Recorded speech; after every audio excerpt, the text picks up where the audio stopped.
नई नई सास बनने जा रही लक्ष्मी को उसके रिश्तेदारों ने अच्छे से समझा दिया था। दीदी देखो, सास बनना आसान नहीं है।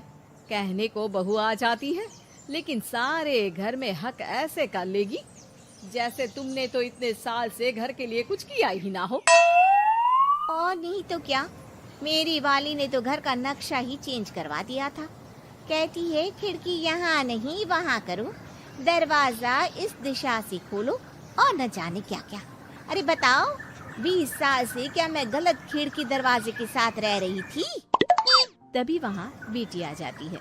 हाँ माँ, और पक्का भाभी आने के बाद तो मेरा हाल बुरा ही होना है। तुम हर बात पर मुझे इग्नोर करोगी। हे भगवान, इतना सब कुछ होता है बहू के आ जाने पर, मुझे तो पता ही नहीं था। अरे एक हमारा जमाना था। अरे हमारा जमाना तो भूल ही जाओ कि सास के हाथ में कमान होती थी और हम कठपुतली। जीवन भर कठपुतली ही रहना है, पहले सास की और अब बहू की।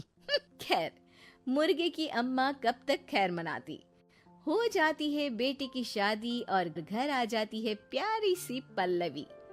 माँ जी चाय लीजिए। सास जो कि पहले से डरी हुई थी, हाँ लाओ लाओ। लेकिन चाय पीते ही थू, अरे इसमें किरकिरा सा क्या है? चाय में चीनी तो है ही नहीं।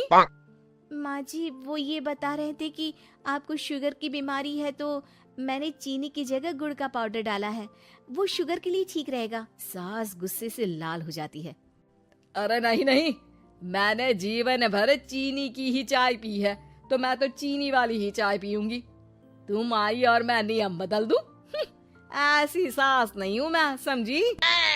पल्लवी को समझ में नहीं आता कि सास को हो क्या गया है। अरे माँ जी हुआ क्या है, आप तो भड़क गई। तभी वहाँ ननद आ जाती है। तो आप काम ही ऐसा कर रही है ना भाभी? अरे भाई मैंने क्या किया? शुगर के पेशेंट को चीनी नहीं पीनी चाहिए, तो मैंने चाय में चीनी नहीं डाली। इसमें मुझे तो नहीं लगता कि मैंने कुछ गलत किया। भाभी पहली बात ये कि जबान चलाने की जरूरत नहीं है, क्योंकि हम लोगों को भी बोलना आता है। बाकी आपका क्या मतलब है कि हम लोग माँ का ख्याल नहीं रखते हैं? आपको ही सारी साइंस की नॉलेज है। पल्लवी समझ जाती है कि इन लोगों के दिमाग में बहू को लेकर धारणा गलत ही है, इसलिए वो बिना कुछ बोले वहां से चली जाती है। थोड़े दिनों बाद जब पल्लवी ड्राइंग रूम के पर्दे बदल रही थी, पंछी बन उड़ती फिरूं मस्त गगन में, आज मैं आजाद हूँ दुनिया के चमन में। वाह जी वाह, आजाद होना तो अच्छी बात है, लेकिन हम लोग भी गुलाम नहीं है। ये पर्दे किससे पूछकर बदले जा रहे हैं, जरा बताओगी? अरे सासू माँ, जब से आई हूँ सोच रही थी कि पर्दे ठीक नहीं है। पता है पर्दे इतने हल्के हैं कि दिन में बाहर से पूरा घर दिखता है, लोग झांकते हुए रास्ते से निकलते हैं, ये मुझे अच्छा नहीं लगता है। अरे वाह जी वाह, 5 साल से तो ये पर्दा लगा है, तब तो लोगों ने झांका नहीं। आज तुम आई हो तो लोग घर में झांकने लग गए, क्यों? अरे भाभी, आपको ये तो नहीं लगता कि आप हीरोइन जैसी दिखती हो या इतनी सुंदर हो कि लोग आपको झांक झांक कर देखते रहे? मैं भी रहती हूँ इस घर में, लेकिन मजाल है।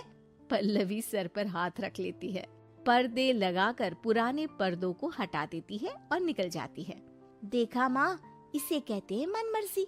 आपने मना किया, फिर भी भाभी ने पर्दे हटा ही दिए। ठीक है बेटा, शुक्र करना पर्दे ही हटाए हैं। अरे कहीं किसी दिन ये हमें ही ना हटा दे। ऐसे कैसे हटा देंगी, हम क्या पर्दे हैं? दिन बीतते हैं और एक दिन सास और ननद वॉक पर निकली होती है कि पड़ोसन। क्या बात है, आजकल तो आप लोगों की कोई खोज खबर ही नहीं है। तरस गए हम लोग तो। अरे नहीं नहीं, बस घर पर ही रहते हैं पहले जैसे। पहले भी तो इतनी ही खोज खबर थी ना। अरे नहीं नहीं, पहले की बात और थी। और बताओ बेटा, बॉयफ्रेंड से चक्कर चल रहा है कि खत्म हो गया? पहले तो पर्दे से दिख जाता था कैसे तुम सारा दिन टेलीफोन पर लगी रहती थी, कभी शर्माती कभी रोती। अब तो पर्दे भी मोटे लगा लिए तो कुछ ठीक से दिखाई भी नहीं देता। हाँ? नहीं, मतलब कोई ना होता है इस उम्र में। और बताओ बहन जी, बेचारी बहू से तो पहले रोज तानेबाजी होती थी आपकी, रोज देखती थी कैसे उस पर आप दोनों मिलकर बरसा करती थी। अब ठीक है ना वो? चल बेटा, ये औरत तो पागल हो गई है। अरे पागल नहीं, आदत हो गई थी।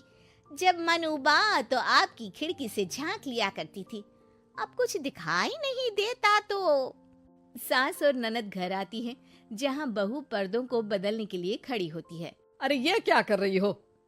आपने ही कहा था ना पर्दे बदल देना। अब उस दिन तो उतारे थे, सोचा धोकर लगाऊंगी, आज सूख गए हैं तो लगा देती हूँ। तभी ननद चिल्लाती है, अरे नहीं नहीं भाभी, ठीक है, ये पर्दे रहने दो। वो पर्दे कम, सीसीटीवी ज्यादा थे पड़ोसियों के लिए। समझ में आ गया अब आपको? हाँ हाँ, आ गया। अब जरा चाय तो बना कर ला दे। पल्लवी सास को चाय लाकर जैसे ही देती है, चाय पीकर सास झूमने लगती है और जमीन पर गिर जाती है।